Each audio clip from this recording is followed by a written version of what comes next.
because what this is likely going to prove is that someone with all the best ideas, intentions, and bright-minded folks in his administration are going to run up against that hard stop of you can't cut Social Security, you can't not pay the interest on the debt, you can't defund the military. And that's 5 or 6 trillion right there. So if you think that you're going to get Congress to send you a budget for a year that's 2 trillion light than what Biden's last budget was going to be, ain't going to happen. And so they're going to continue to print.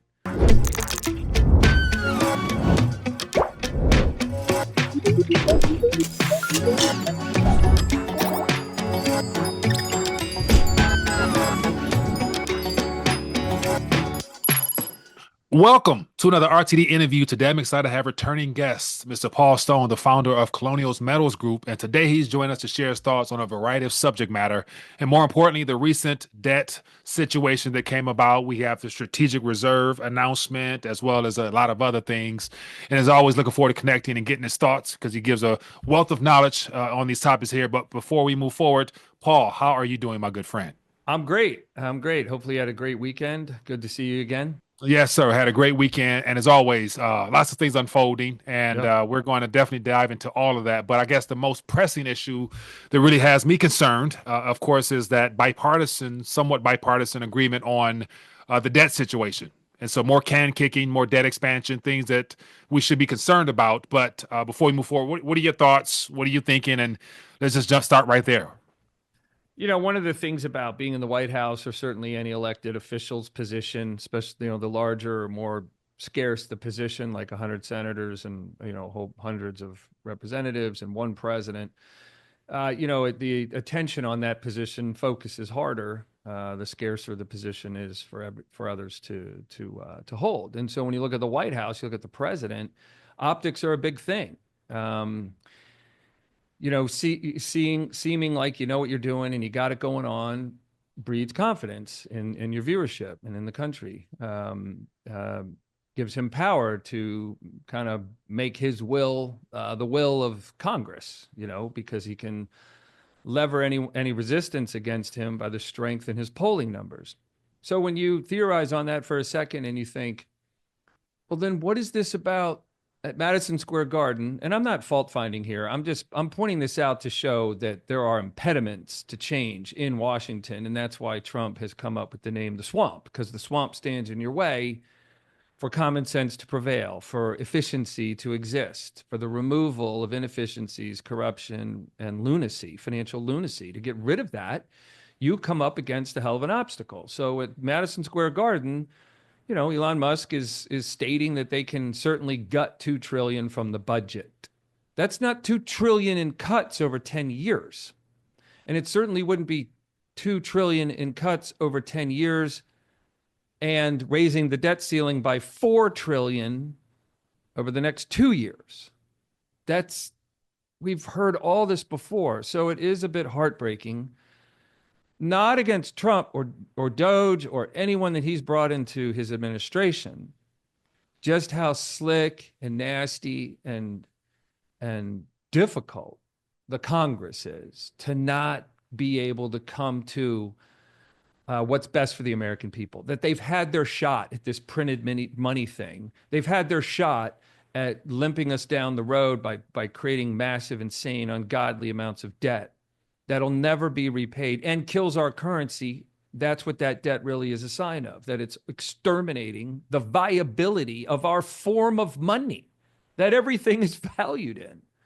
That's what's sickening to me and heartbreaking. When you hear these contrasts of 2 trillion quoted at Madison Square Garden before Trump was elected, and then you see them barely pass a bill that calls for 2 trillion in cuts over 10 years, and needs to raise the debt ceiling by 4 trillion over the next 2 years. It's Congress BS all over again, just the same story. Right. And an unfortunate side of things is that, those are just things that are pre-planned in reference to what they are trying to pass or to budget looking ahead, minus any hiccups or God forbid any type of events that unfold that require perhaps emergency expenditures as well. And so, no doubt, we're only a month into this current administration, and there's a lot of things that, of course, are getting our attention, and debt is at the center of it. But moving forward, what could he really do? I mean, what could he do that wouldn't be painful in of itself that would really, Yeah, keep things moving? that's where everybody just needs to sober up. There is no change here on these elements of money printing and debt and the lacking of funds to pay the country's bills. There is no change in that without massive pain. Like you just hear, let me pull up my Karl Rove approved whiteboard if I could. So I want to show this bottom number. There we go. So GDP, for folks that are just wondering about this, it's if America Incorporated, it's how much revenue it did for the year. So like how much it sold, like sales. Like think of it as a business that sold something. So in 2021, when Biden comes in, the country is booking 19.4 trillion in revenue for the year, and when he leaves, the GDP number, the economy, if you will, has grown to 23.4 trillion. So 4 trillion in growth, right? Now let's just truly nail down what deficit means. It means the country, the government got presented with more bills of a higher dollar amount than it had money to pay.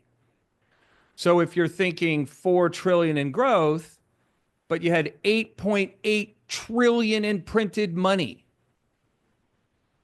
So 8.8 trillion comes into these years from 2024 to 2021. So if you didn't print 8.8 trillion, subtract that from 23.4 and you're at 15 trillion for GDP without the printed money. And the year before going into 2021 was a $3 trillion deficit. And yes, some of that was aggravated by COVID, but money's money. And the dollar is a resource, and it doesn't care what you spend it on. It doesn't care at all. It's an inanimate object, but eventually it will be exhausted as a resource of financial energy that powers your world, the world. If we aren't buying anything from China, China goes bankrupt. If we aren't doing what we're doing on the defense, countries can start attacking and we don't have anything to say about it because we don't have any more money. And that's a real threat. Eventually, if the dollar reaches a tenth of a penny, it's worth 3 cents now. It's losing 2 pennies on average a year in buying power.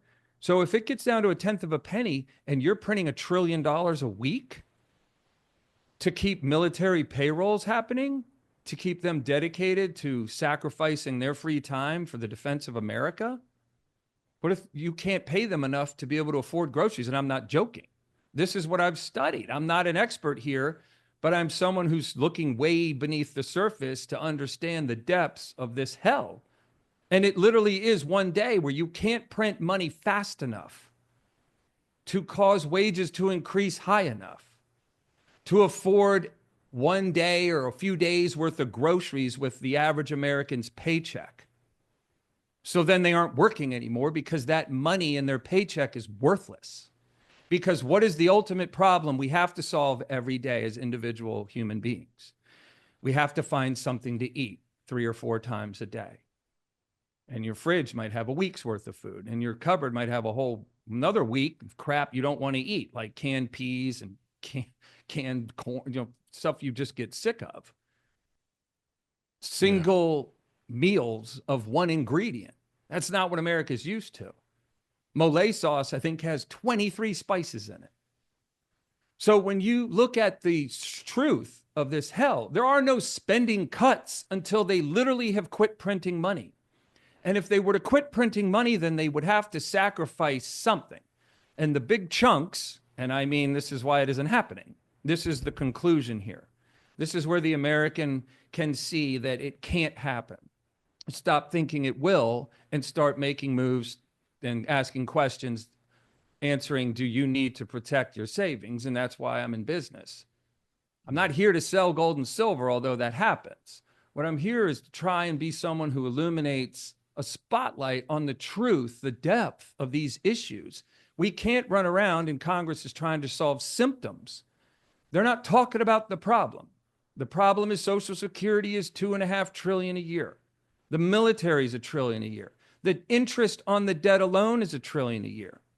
How much is that? It's $4.5 trillion. Add in Medicaid and Medicare, another $1.5 trillion. You're at $6. So where is Doge going to cut $2 trillion from the budget?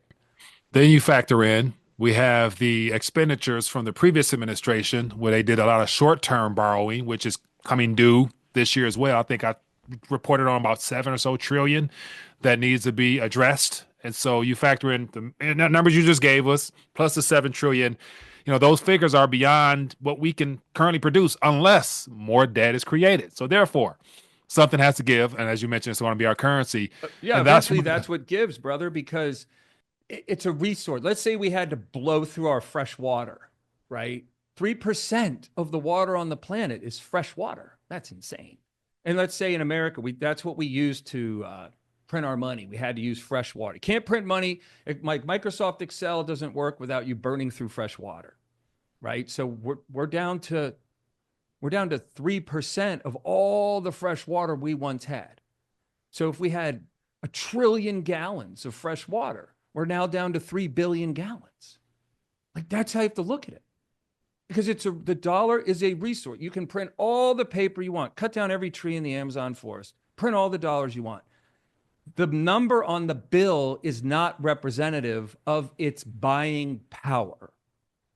Because as the government prints, it drives commodity prices higher. The commodity is not, if you think about it for a second, like a cartoon character, and copper and wheat and sugar and coffee and pork bellies.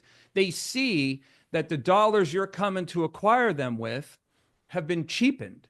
And so they say, oh, I used to just cost $1 per unit, but now I'm $2. Now I'm $3. Now I'm $3.50. Now I'm $4.10. Now I'm $5.80. Now I'm $6.70. Now I'm $9. Because the commodity isn't changing. The dollar is changing, the buying power of the dollar. So as you print, the commodity says, I see your little magic trick there, and it doesn't fool me. So my cost is elevated to match how many cheap dollars it would take to get me before you print it.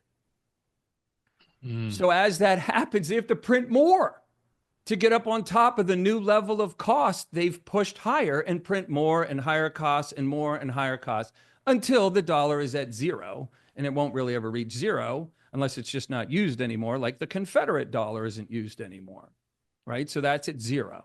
But if it's still in use, it could come down to 1/100 of a penny, and you might pay $70 for a coffee. And I'm not kidding. This is what I've studied from the economists that are way older than me and writing about hyperinflation. An idea on killing hyperinflation. You've seen rates come up to 6%. Imagine 40% interest rates. That starts to give you a feel for how severe hyperinflation is, where you literally it wouldn't be worth your time to bend over and pick up a $100 bill off the sidewalk. There'd be nothing you could spend it on, maybe an orange.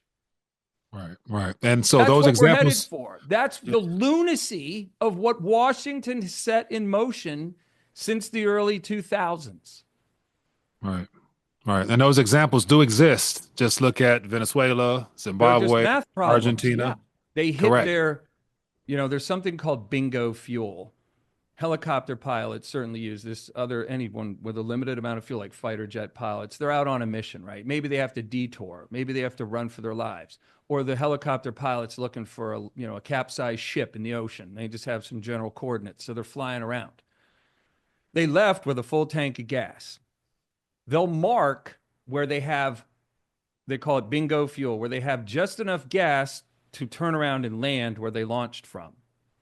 Once you pass bingo fuel, you aren't landing where you launched from, and you might be landing in the ocean, or you might be landing in enemy territory.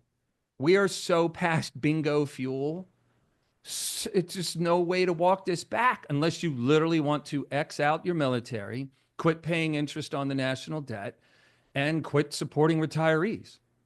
Because those are hard, fast, fixed, embedded costs that would be no fun for any politician to vote for ending. But yeah, wow. that's so what we're up against. Yeah, the past the point of no return ultimately. So I mean, so looking ahead, so gold and silver, the primary monetary mediums that have always proven to be true, tried and tested, as I love to refer to, uh, they have shown signs of, I guess, interest globally, especially with gold having reached 29, is slightly down now, but we've already, reached new all-time highs. Looks like every month or every so when it comes to gold. Silver has yet to, perform in that magnitude, but then again, it's telling us that something's happening globally. So outside of the problems you address within our country, nationally, globally rather, every country's in a similar boat to where literally, is there such a thing where if people don't act now or take, I guess, a more proactive approach towards their diversification or investment strategies, can't Yeah, give advice, but right. just Yep. will we reach a point where gold and silver might be not necessarily unobtainable, but unaffordable for the majority? I fully expect it to be unattainable because we run out of it, and you just don't have. It's gone beyond your total savings an ounce. If you have $85,000 saved, Bitcoin's at 100,000. You can't even use it for anything. So if gold and silver can be used, and it's also a trapped asset, all it needs is the focus feasting upon it. That perhaps nothing is all that reliable if I can't hold it in my hand. I can't hold Bitcoin. It's accessible through a keyboard, right? Gold and silver can't be hacked. It's analog. So the ultimate protection offered by gold and silver is that it doesn't live in the digital world. You don't need a phone to access it. And if it was stored somewhere, in a depository, if you had to, you'd ride a horse over there to get it or send someone, one of your relatives that's younger than you, that can ride a horse. So when you look at the move by the powers in charge around the world, the other way you may be able to acquire gold and silver someday is just let me put anyone who's listening in charge of the world finances. Wouldn't you want to lock down all the dollars in the system and convert people to a federally issued crypto dollar, which then they may not have any access to transfer out of that into something else? Because that's the world the crypto would offer you. There's benefits to blockchain, but crypto means you need permission to spend your money if a government is intervening on what you can spend it on. You may not be able to buy guns and ammo anymore. You might not be able to buy red meat at the pace you're used to. And you may not be able to transfer it out of the financial world into real estate or gold and silver, for example, without permission. Because you're deliquefying the financial world when you take your money out of the dollar and move it into something else that isn't dollar based. And I could easily see a day where the world governments just drop a net on their societies. And at midnight, when you're used to checks clearing, you're in crypto and you're trapped. You're done. You're at the end of a leash, fully at the end of a leash, pretty much at the end of one now, and not the end that's holding the leash, the end with a collar. Absolutely, because when you look at governments, their job is to control things, or their self-prescribed job these days. So aren't they scrambling to get AI going and quantum computer going? Computing going, you're looking at Elon Musk and some other CEOs of AI companies saying that we could reach singularity in a year. Singularity is just the brief milestone marker where AI is as smart as a human. The scarier thing than that is the next day, it's smarter than the human. As smart as a human is singularity. You literally wouldn't be able to tell the difference that you're dealing with AI over the phone, or AI is making decisions for your courts or the police, all that stuff. And you program the version of the Constitution it's supposed to abide by, and it just hammers out justice, hammers out decisions. Trading markets. Yeah. When you look at singularity, maybe a year away, or maybe it's a longer, but you got to be early. So the whole thing of what, the show here, me being on your show, is you got to be early. You just got to be early. You got to plant your flag and stand for your personal autonomy, or it just goes away, because it's slowly being taken away since the Patriot Act, since terrorism, since 1971, when Nixon created a version of money that had nothing to do with money, because paper's not money. Greenspan wrote in his last effort in the scholastic part of his career, a thesis paper for his doctorate, and quoted, I'm paraphrasing, that any financial system without gold is lunacy. And that was in the late 60s. Lunacy. This is a sober, smart, college-educated human being who has studied reality, because that's all they had written for financial world stuff was reality, financial reality up to that point. But when he was thrust into, the dot-com troubles, printed money. When Bernanke was thrust into the 2008 recession, he printed ridiculous sums of money. And that was all afforded to them by Nixon. But they once believed, and Bernanke is a huge student that I've read of Greenspan, that gold is money. J.P. Morgan, who created the biggest bank on the planet other than the Communist Bank of China, J.P. Morgan said long ago, gold is money, everything else is credit, which is like vapor. Right. Paul Stone, colonialsmetalsgroup.com. For those who might want to find out more, as well as, I guess, find out more of your services and things of that nature, give us a little bit of insight. Where can they find you? I know you're writing now, sharing your thoughts, because I imagine it's hard to just keep it all contained and get it on video. So you're doing some writing now. Point people back to where they can find out more. And of course, I'll put all the information beneath this video as well. But any last thoughts to leave us, and point them back to you to, I guess, get more if they need it. Just what this is likely going to prove is that someone with all the best ideas, intentions, and bright-minded folks in his administration are going to run up against that hard stop of you can't cut Social Security, you can't not pay the interest on the debt, you can't defund the military. And that's $5 or $6 trillion right there. So if you think that you're going to get Congress to send you a budget for a year that's $2 trillion light than what Biden's last budget was going to be, ain't going to happen.